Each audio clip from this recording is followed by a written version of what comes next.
Hi, my name's Father Mike Schmitz, and you're listening to the Bible in a Year podcast, where we encounter God's voice and live life through the lens of Scripture. The Bible in a Year podcast is brought to you by Ascension. Using the Great Adventure Bible timeline, we'll read all the way from Genesis to Revelation, discovering how the story of salvation unfolds and how we fit into that story today.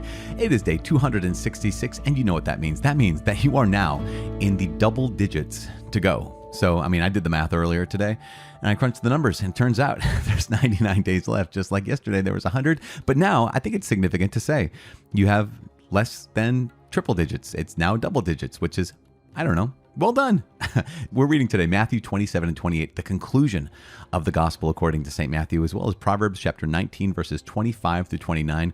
As always, the Bible translation I'm reading from is the Revised Standard Version, Second Catholic Edition. I'm using the Great Adventure Bible from Ascension. If you want to download your own Bible in a Year reading plan, you can visit ascensionpress.com/Bible in a Year. You can also subscribe to this podcast, receive daily episodes and updates. As I said, today is the last day of the Messianic Checkpoint, the Gospel of Matthew. Tomorrow, we're moving on to the return. So we had so much time in the exile. We had so much time reading through not only the story of the exile, but then the prophets in exile, that we are having the return coming soon. So tomorrow, you would know this if you had the Bible in a Year reading plan, but we're starting with Ezra and then the prophet Haggai.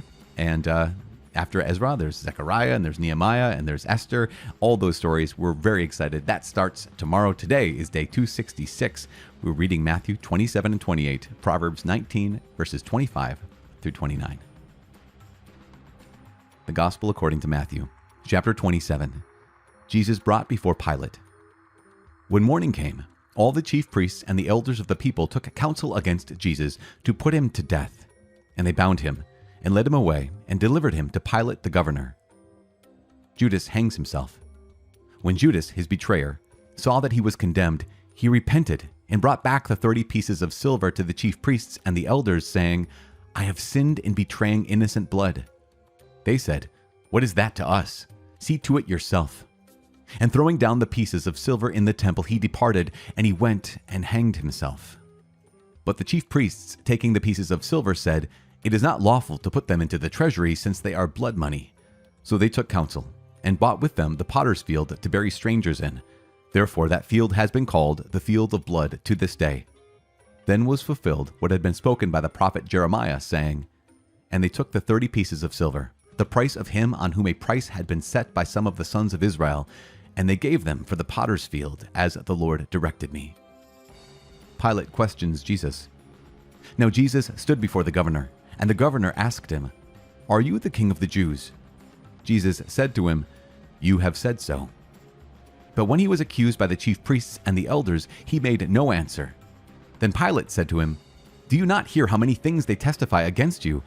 But he gave him no answer, not even to a single charge, so that the governor wondered greatly. Barabbas or Jesus?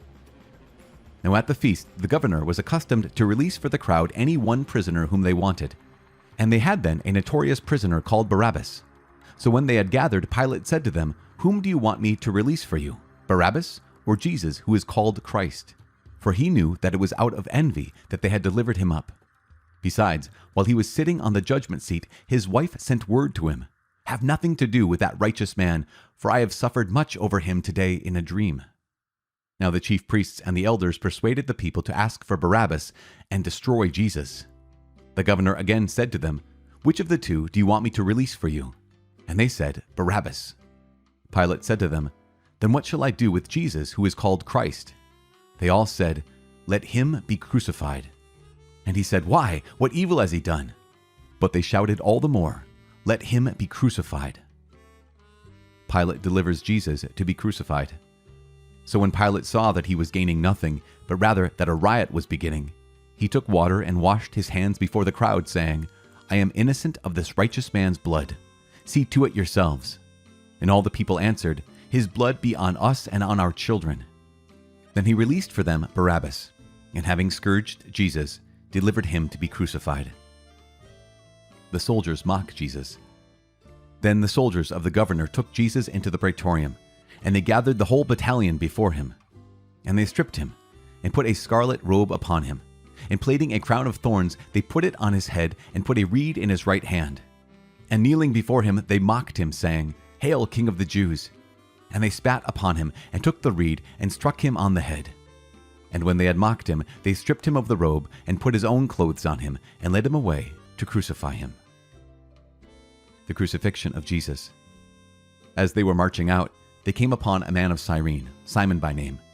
This man they compelled to carry his cross. And when they came to a place called Golgotha, which means the place of a skull, they offered him wine to drink mingled with gall, but when he tasted it, he would not drink it.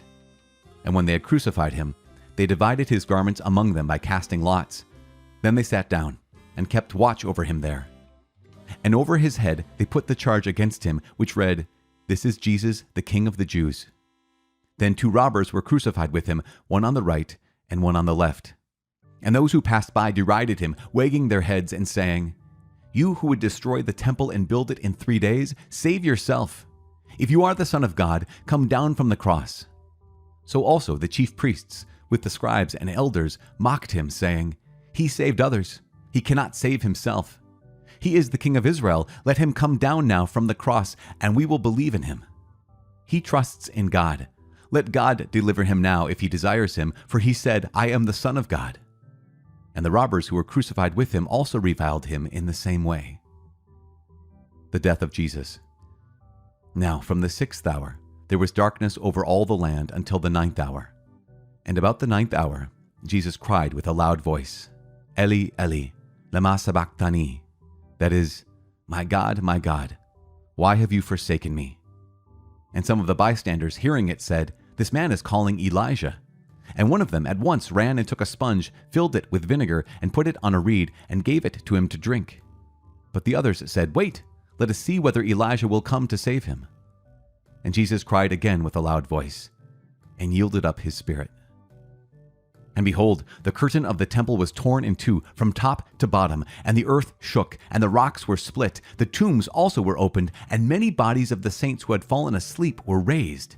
And coming out of the tombs after his resurrection, they went into the holy city and appeared to many. When the centurion and those who were with him, keeping watch over Jesus, saw the earthquake and what took place, they were filled with awe and said, "Truly, this was the Son of God." There were also many women there, looking on from afar, who had followed Jesus from Galilee, ministering to him, among whom were Mary Magdalene, and Mary the mother of James and Joseph, and the mother of the sons of Zebedee. The burial of Jesus. When it was evening, there came a rich man from Arimathea named Joseph, who was also a disciple of Jesus. He went to Pilate and asked for the body of Jesus. Then Pilate ordered it to be given to him. And Joseph took the body and wrapped it in a clean linen shroud and laid it in